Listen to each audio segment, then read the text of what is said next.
톰슨이 전자를 발견하고 원자 속에 전자 들어있으니까 톰슨의 원자 모형 발표했습니다. 그 다음에 러더포드가 원자 핵 발견하고 그러면 원자 속이 어떻게 되어 있을까?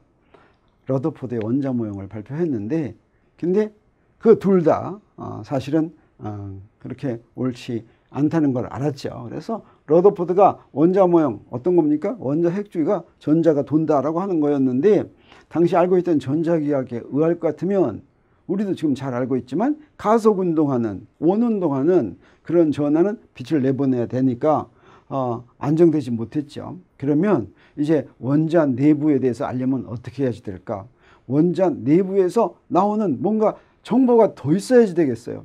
정보가 없으면 안 되겠죠. 우리가 사실은 17세기에 우리 뉴턴의 운동법칙이 나올 때 어떻게 했습니까? 행성들을 관찰해 가지고 행성들에 대한 자료가 풍부하니까 거기서부터 케플러 법칙이 나왔죠. 네, 원자 속에 전자들이 어떻게 있는지 알려면 정보가 있어야 되겠습니다. 원자 속에 있는 정보가 있어야 되겠어요. 네, 17세기에는 브라헤가 행성들을 관찰했지만 원자 속을 관찰하는 것은 아주 힘들게 생각이 됐는데 정말 놀라운 일이죠.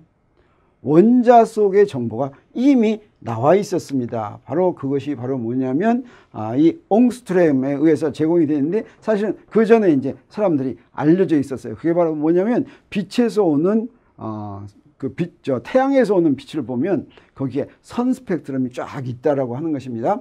그 선 스펙트럼이 쫙 있는 그 선 스펙트럼의 파장들을 이제 정리한 사람이 스웨덴의 옹스트렘인데, 옹스트렘은 분광학 분야를 개척했다. 분광학 분야는 빛을 프리즘에 이렇게 보내가지고 이렇게 진동수를 알아내는 것이죠. 그래서 이 사람이 태양의 대기가 수소라고 하는 것을 실험으로 알아낸 사람이고, 그 다음에 1868년이 어떤 해입니까? 네, 전자기파가 나오고 나서 전자기파를 이론적으로 예언하고 3년 후네요. 네, 1000개에 달하는 태양 선 스펙트럼을 수료한 자료를 발표했어요. 보어는 이것을 아직 모르고 있었어요. 학자들은 아직 이걸 모르고 있었는데, 그래서 그의 이름이 옹스트롱이 이제 10의 10승미터를 하는 단위로 이제 했었는데, 러더포드의 원자 모형도 이제 틀리다라고 하니까 막 고민하고 있던 차에 무슨 일이 벌어지냐면 바로 이런 자료가 있다는 걸 이미 알았습니다. 그리고 그런 태양에서 오는 선 스펙트럼의 파장들 사이에는 아주 기묘한 관계식이 있다라고 하는 것을 스위스의 발머라고 하는 사람이, 이 원래는 고등학교 선생님이었는데 관계식이 있다. 파장들이 굉장히 많이 있겠죠. 그런 일부는 파장들이 이런 간단한 식에 의해서 정해진다라고 하는 걸 알았어요. 이 앞에는 2제곱분의 4분의 1이고 뒤에는 여기다 3, 4, 5, 6 이렇게 대입하면 그러면 파장들이 나온다라고 하는 걸 발견했어요. 그래서 이 사람은 이제 바젤 대학교 교수가 된 사람인데, 그리고 나서 무슨 일이 벌어지냐면 스웨덴의 리드베리라고 하는 사람이, 이분은 미국에서 출생한 스웨덴 물리학자인데 우리가 보통은 리드버그 이렇게 부릅니다. 스웨덴 말로는 리드베리고 그 다음에 리드버그인데 1888년 태양 선 스펙트럼 사이에 있는 성립하는 공식을 발표했는데, 발머는 그 중에 일부였는데 이 사람은 모든 선 스펙트럼을 전부 다 설명할 수 있는 식을 만들었어요. 그게 뭐였냐면, 아까 여기가 어때요? 발머의 경우는 이게 2제곱분의 1이었죠. 근데 이것도 그냥 요 n1제곱, n2제곱 할 것 같으면 모든 파장들이 이 간단한 식으로 다 나왔어요.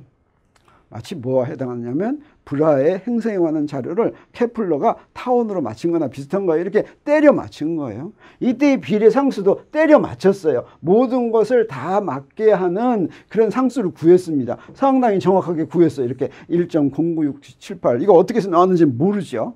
그렇지만 태양에서 나오는 선 스펙트럼에 대한 자료는 전부 다 구했는데, 그러면 태양 선 스펙트럼이 왜 선 스펙트럼이 됐냐면, 네, 이거는 태양에서 안 오더라도 사실은 뜨거운 기체에서 나오는 빛은 선 스펙트럼이 됐어요.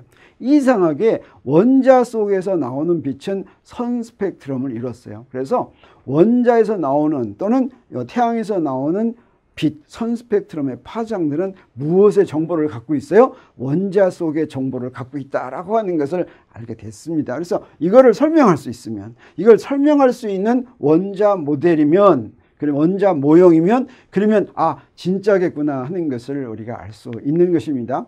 자, 그것을 이제 누가 했냐면 보어가 했는데, 아까 그 리드버그 공식을 한 번 더 설명할 것 같으면 여기서 여기 N1이 2일 때, 이때가 눈에 보이는 것들이었어. 사실 알고 보니까. 그 다음에 N1이 1일 때는 자외선 영역, N1이 3일 때는 적외선 영역. 이 적외선은 상당히 그게 크니까 이런 영역들이 많이 있는 거예요. 그래서 여기에 선 스펙트럼이 쫙 있는 것을 N1이 1인 것을 리만 계열이라고 부르고, 리만 계열은 여기에 해당하는 거겠어요. 그 다음에 발모 계열, 그 다음에 이런 거는 파시엔 계열, 브라켓 계열, 푼드 계열 이렇게 부르는데, 이런 것들을 다 설명할 수 있는 것이 바로 리드버그 공식이 됐어요. 자, 이것을 보어가 설명할 수 있는 모형을 제안합니다. 어떻게 제안하냐면, 보어는 덴마크의 학자인데 사실은 양자역학을 만드는데 굉장히 크게 기여한 이런 사람입니다. 보어인데 1913년에 수소의 원자 모형 발표합니다. 이것 가지고 리드버그 공식이 왜 나왔는지 밝혀낼 수가 있었어요. 근데 보어의 수소 원자 모형에서는 어떻게 만들었냐면 설명 안 되는 가정을 했어요. 왜 그런지 모르지만 요것만 옳다고 한다면 리드버그 공식을 다 설명할 수 있다라고 하는 가정 3가지를 했습니다. 그 3가지 가정만 성립하는, 왜 성립하는지 몰라요. 그렇다면 고전물리 법칙에 의해서 리드버그 공식도 유도할 수 있고, 또 리드버그 상수값도 리드버그가 구한 거하고 똑같이 구할 수 있다라고 하는 것을 알았어요. 근데 한 번 더 강조하지만 보어의 원자 모형에서 도입된 가정이 왜 성립하는지는 알 수가 없었어요. 마치 케플러 법칙이 왜 성립하는지는 알 수가 없었던 것이나 비슷합니다. 그러면 자, 보어가 그 가정으로 제안한 것이 뭔지 한번 보도록 하겠어요. 뭐냐면 관찰된 것을 그대로 가정으로 한 겁니다. 사실은 전자기하학에 의할 것 같으면 이렇게 원운동하는 전자는 전자기파를 내보내야 되는데, 이거 웬만한 경우에 전자기파 안 나오죠. 보통의 경우는 전자기파가 안 나오니까 어떻게 했냐면 정해진 에너지와 반지름의 궤도에서 전자가 돌면 전자기파 안 나온다. 그래서 전자가 돌 수 있는 궤도는 미리 정해졌다라고 한 게 첫 번째입니다. 왜 정해졌는지 모르는 거예요. 그 다음에 미리 이렇게 궤도가 이렇게 정해졌는데, 첫 번째 궤도, 두 번째 궤도, 세 번째 궤도, 이게 반지름도 정해지고 에너지도 정해진 거예요. 그래서 전자가 무슨 이유에서건 에너지를 받으면 낮은 궤도에서 높은 궤도로 올라갑니다. 그때 올라갈 때 아무 데로나 못 올라가요. 원래 있는 데로만 올라가요. 그래서 여기서 그 다음에 또 여기가 만약에 벼 있다면 이로 내려올 수 있습니다. 그때 딱 요거에 해당하는 에너지를 바깥으로 내보냅니다.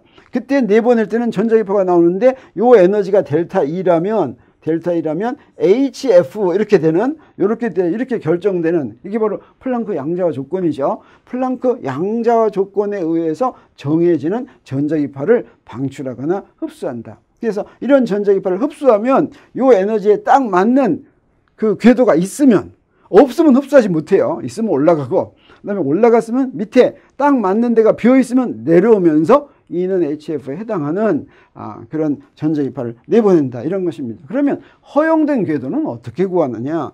허용된 궤도는 각운동량이라는 게 있는데, 우리는 각운동량은 잘 설명하지 않았어요. 사실은 선운동량, 우리 P는 MV 그런 거, 이건 선운동량인데 이거는 병질운동에서 해당하는 거고, 각운동량은 회전하는 운동에 해당하는 거예요. 그랬을 때 어떤 질량 M짜리가 속력 V로 반지름 R에서 이렇게 등속 원운동하면 각운동량이 뭐냐면 MVR 뭐 이렇게 되겠어요.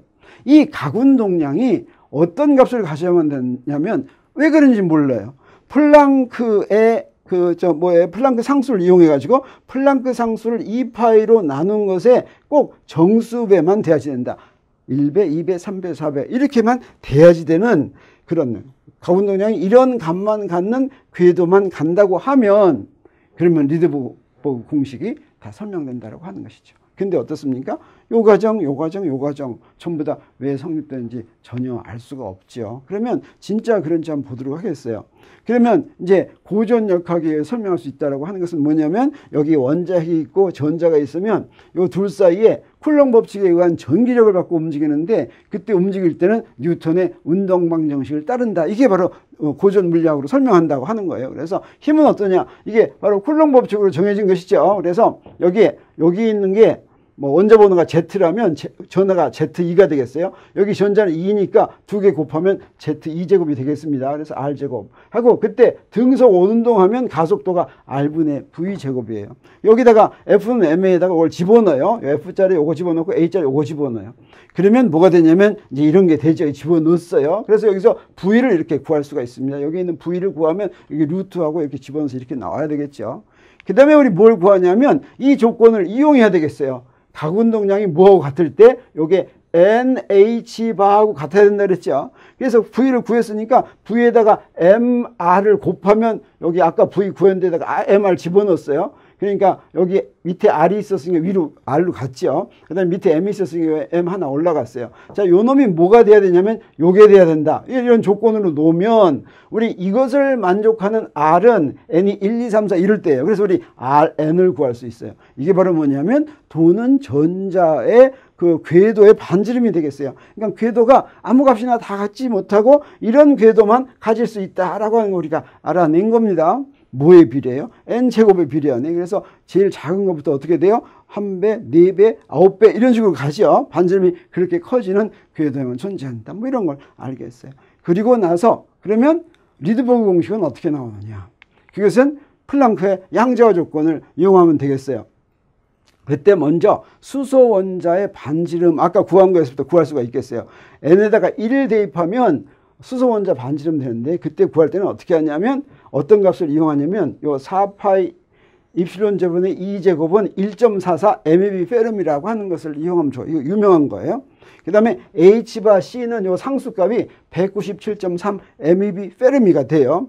그 다음에 전자의 질량은 0.511 MeV가 되는데 그걸 다 집어넣을 것 같으면 얼마가 되냐면 0.529 옹스트롱이 된다라고 하는 게 나와요. 이게 그래서 수소 원자의 반지름 보호의 원자 모형에 의하면 수소 원자의 반지름은 0.529 옹스트롱 좀 된다라고 하는 거 우리가 알 수가 있는데 자 그래서 우리 리드버그 공식 유도해 보도록 하기로 하죠. 그러면 n번째 궤도에 성립하는 뉴턴 운동 방정식은 어떻게 되냐면 이렇게 됐어요. 아까 뉴턴의 운동 방정식에 R에다가 Rn을 집어넣은 거 이건 n번째 궤도예요. 그러면 n번째 궤도의 에너지는 어떻게 구할까? n번째 궤도의 포텐셜 에너지와 운동 에너지를 더하면 n번째 궤도의 에너지가 되겠어요. 그래서 운동 에너지는 2분의 1 mv n 제곱이죠. 그러면 여기에 vn 제곱이 있어요. 그러니까 여기 2분의 1하고 여기 r만 이쪽으로 보내면 되겠어요. 그래서 r 이쪽으로 보내면 뭐가 되냐면 8파이분의 입실론 제로 이렇게 되고 여기에 rn분의 z 제곱 이렇게 되겠어요. 아주 운동 에너지가 마치 포텐셜 에너지하고 비슷하게 표현되어 있죠. 그 다음에 포텐셜 에너지는 어떻게 했냐? 마이너스 요거죠. 요거 우리가 잘 아는 거예요. 4파 입실론 제로분의 1 하고서 r분의 q 제곱 하는 게 q 프라임 하는 게 포텐셜 에너지죠. 요거 두 개 더하면 되겠어요. 이거 두 개 더하면 어떻게 되냐면 이렇게 돼요. 여기다가 이거 더하면 어떻게 돼요? 이건 8분의 1이고 이건 4분의 1이니까 어떻게 하면 여기 마이너스 8분의 1 이렇게 되겠어요. 그래서 이걸 정리하면 우리 이렇게 되는데 여기 Rn을 집어넣은 거예요. 그러면 여기에 뭐가 되냐면 N제곱에 반비례하는 게 나와요. 이 N이 N제곱에 반비례한다. 그래서 여기서부터 우리 플랑크의 에너지 양자화 조건을 집어넣으면 이거 집어넣는다 그랬죠. 그대로 대입합니다. 이거 대입하는데 HF는 여기 F가 람다분의 C라고 그랬죠. 그대로 여기다 집어넣으면 어떻게 되냐면 람다분의 1이 바로 나옵니다. 이 람다분의 1이 HC분의 1이라고 해서 요거니까 아까 구한 H를 여기다 집어넣어요. 그래서 이 프라임은 여기서 N 프라임 이렇게 되겠어요. 그 다음에 E는 N 이렇게 되겠어요. 앞에 마이너스 사인이 있었으니까 요거 마이너스 사인이 있었으니까 요거 바꾸면 N제곱이 앞에 나오고 뒤에 나오죠. 자, 이게 바로 뭐냐면 요 앞에 요걸 상수라고 한다면 어떻게 되겠어요? 람다분의 1은 상수분의 1이라고 이렇게 나왔죠. 이게 어때요? 리드버그 공식 바로 나왔죠. 그러면 요 앞에 있는 요것들이 리드버그가 구한 리드버그 상수하고 똑같을지 궁금해요. 해보고 싶어요? 안 해보고 싶어요? 우리 아까 뭐 하는 거 다 알았죠? 4파 입실론 제곱분의 2제곱은 얼마고 이런 거 알았죠? 그래서 대입해요. 여기다 대입하면 요 놈은 1.44 대입하면 되고 요거는 0.511 대입하면 되고 요거는 197.3 대입하면 되고 이렇게 다 대입해요. 쫙 계산했더니 어때요? 네, 리드버그 상수값이 그대로 딱 나왔어요. 이렇게 보호의 원자 모형으로 리드버그 공식과 리드버그 상수가 어떻게 나왔는지 알았어요. 네. 그래서 이거는 케플러가 마치 브라의 자료를 잘 설명한 거나 마찬가지인데 이렇게 나왔지만 아직도 모르는 게 있죠. 그래서 역사는 반복된다 이렇게 이야기할 수가 있겠습니다. 그래서 17세기의 대상은 뭐였냐면 태양계였어요. 20세기의 대상은 원자입니다. 그리고 10세기에는 코페르니쿠스가 당시에 이제 모든 걸 알고 나서 행성들도 뭐예요? 그 원궤도, 완벽한 원궤도를 돌아야 된다 해서 지동설 제안했죠. 20세기에는 톰슨과 러더포드가 원자 속에 전자 있다는 거 알고 또는 원자핵 있다는 거 알고 원자 모형 제안했어요. 그 다음에 17세기에는 브라헤가 행성에 대한 자료를 잔뜩 수집했죠. 20세기에는 옹스트롬이 자료가 이미 나와 있었어요. 원자 내부에 대한 자료가 이미 나와 있었죠. 그리고 무슨 일이 있었습니까? 17세기에는 케플러가 브라헤 자료를 설명하는 경험법칙을 구했죠. 그렇지만 이놈이 왜 나왔는지는 알 수가 없었어요. 20세기는 어땠습니까? 리드버그와 보어가 경험법칙 구했죠. 두 단계를 거쳐서 구했어요. 먼저 리드버그가 람다들 사이의 관계를 구한 다음에 그 식을 세 개의 간단한 가정을 가지고 보어가 구했죠. 그렇지만 문제가 뭡니까? 왜 성립하는지 몰랐어요. 자, 그걸 해결한 게 뭐였어요? 뉴턴 역학이 모두 해결했죠. 17세기에는. 자, 이거 누가 해결하냐면 20세기에는 양자 역학이 모두 해결하게 됩니다.